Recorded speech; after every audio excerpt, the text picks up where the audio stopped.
When it comes to building muscle after 50, one of the hottest topics right now is whether you should use heavy weights or light weights. In case you didn't know who I am, I'm Psymon H, the naturally jacked 53-year-old, and I've been in the lab building muscle for well over 40 years, so I know a thing or three about building muscle using lightweight or heavy loads. Now, some may say, do you know what, Simon? You're overthinking it. Just use heavy weights and eat big to get big. That may do for the younger bucks, but when you reach that 50+ milestone, along should come wisdom, some common sense, a dose of reality, and that experience that says, do you know, if I'm looking at the bigger picture, not just for today, but for longevity, I need to look at the pros and the cons of training heavy or light. Now, in today's video, we're going to discuss the pros and the cons of training light, the pros and the cons of training heavy, and then I'm going to give you a third option. Now, here are some obvious pros for using the heavy iron. Number 1, increase muscle mass. Heavy resistance training can stimulate muscle growth, leading to increased muscle mass, strength, and functionality. Number 2, bone density. Resistance training with heavy weights can help improve bone density, which is crucial for preventing osteoporosis and reducing the risk of fractures, especially as you age. Another benefit is hormone response. Heavy lifting can trigger the release of hormones such as testosterone and growth hormone, which are especially essential for building growth and repair. There are also some metabolic benefits. Building muscle through heavy lifting can boost metabolism, helping to burn more calories at rest. We also have functional strength. Heavy lifting can improve functional strength, making daily activities easier, reducing the risk of injury in day-to-day life. Now, you can't have pros without some cons. So here's the first con. You got a higher chance of injury. Lifting heavy weights, especially with improper form or technique, can increase the risk of injury, such as muscle strains, joint sprains, or even severe injuries like herniated disc. Another con can be recovery time. Older individuals typically require more time to recover from heavy lifting sessions. Overtraining or insignificant recovery can lead to decreased performance, increased risk of injury, and hindered progress. Another con that I know all too well is joint stress. Lifting heavy can place significant stress on joints, which may aggravate existing joint issues or lead to new ones such as osteoarthritis. And then we have cardiovascular strain. Lifting heavy can increase blood pressure and place stress on the cardiovascular system. And the last con we're going to talk about for heavy lifting is the potential for plateaus. While heavy lifting can be effective for muscle growth in the beginning, progress may plateau, leaving little room for progressive overload. Now let's talk about the pros and the cons to lifting light weights. Pro number 1. There is a lower risk of injury. Lighter weights place less stress on the joints and tendons compared to heavy lifting, reducing the risk of injury, especially for individuals with joint issues or mobility limitations. What about improved muscular endurance? Training with light weights for higher repetitions can improve muscle endurance, which is beneficial for activities of daily living and overall functional fitness. Another popular pro for light weights is joint health. Light resistance training can help maintain joint health and mobility by promoting blood flow, synovial fluid production, and the stability of surrounding muscles and connective tissues. And it's suitable for beginners and returners. Light weights can often be more approachable for beginners or individuals returning to exercise after a period of inactivity. They allow for focusing on proper form and technique without the intimidation of heavy loads. Now here are some lightweight cons. There's a potential for overuse injuries. Now, while light weights may seem less intimidating, Performing high repetitions with light loads can lead to overuse injuries, such as tendinitis or repetitive strain injuries. Constantly repeating the same movement pattern without adequate variation or progression can strain muscles, tendons, and ligaments. Limited muscle fiber recruitment, especially if you do not train to failure.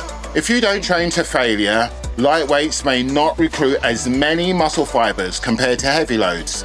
This can result in less overall muscle activation and potentially slower progress in muscle growth and strength. We also have insufficient use of time. Training with light weights often requires performing higher repetitions or additional sets to achieve a similar level of fatigue or muscular challenge as heavier lifting.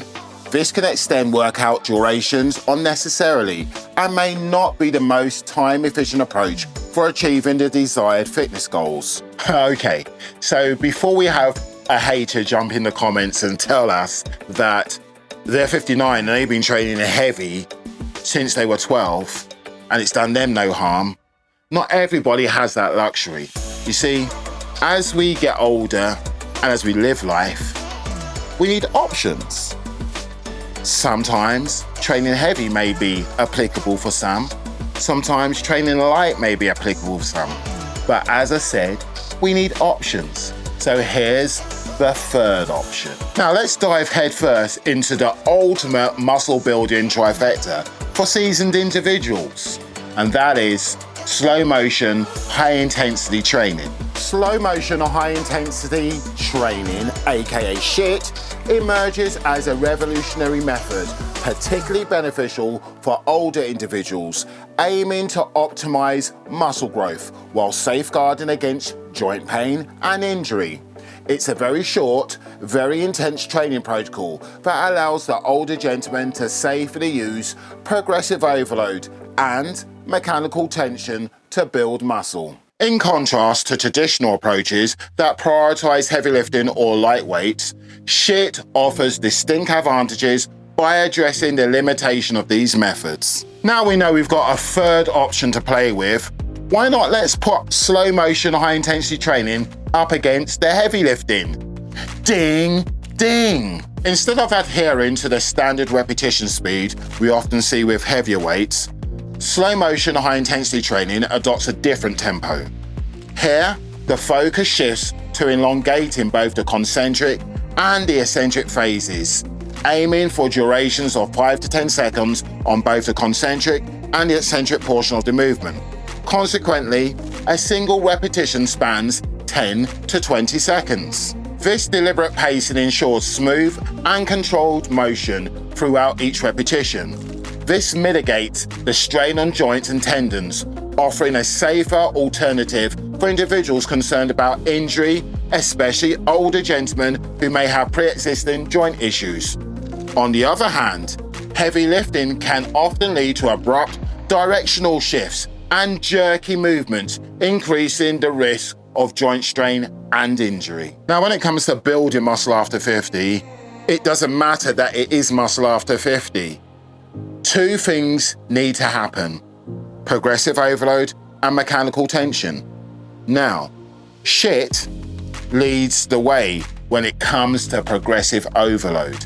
Here's why. While heavy lifting may seem like a straightforward path to progressive overload, it often comes with limitations for the older individual. Heavy lifting has a less defined ceiling for progressive overload. Moreover, heavy lifting becomes increasingly dangerous as weights increase and form breaks down, which is more common with age and can lead to serious injuries. In contrast, SHIT's emphasis on controlled movements ensure that individuals maintain proper form throughout each repetition, reducing the risk of injury while still effectively stimulating muscle growth through mechanical tension.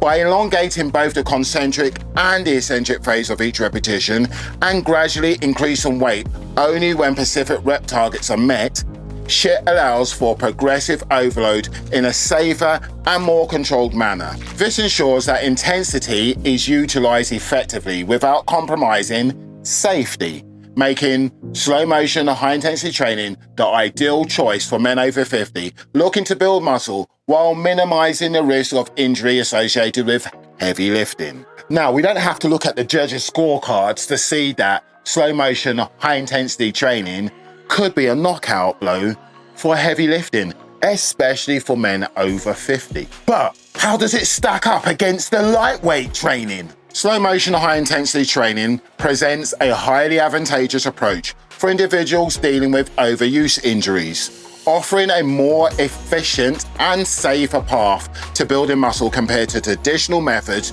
using light weights. With SHIT, individuals adhere to a structured workout protocol that focuses on quality over quantity. By following just 2 workouts per training cycle and aiming for specific rep targets of 4 to 7 reps for upper body exercises and 5 to 10 reps for lower body exercises, depending on the speed of the repetition, individuals can effectively stimulate muscle growth without overtaxing their bodies. Meeting or exceeding these rep targets signals progress and triggers an increase in weight for subsequent workouts, ensuring continuous challenging and progression. This streamlined approach minimizes overall number of repetitions performed, reducing the risk of overuse injuries commonly associated with higher volume training. In conclusion, when it comes to building muscle after 50, the guy who gets the most gains isn't the guy who trains heavy, and it certainly isn't the guy who just trains light.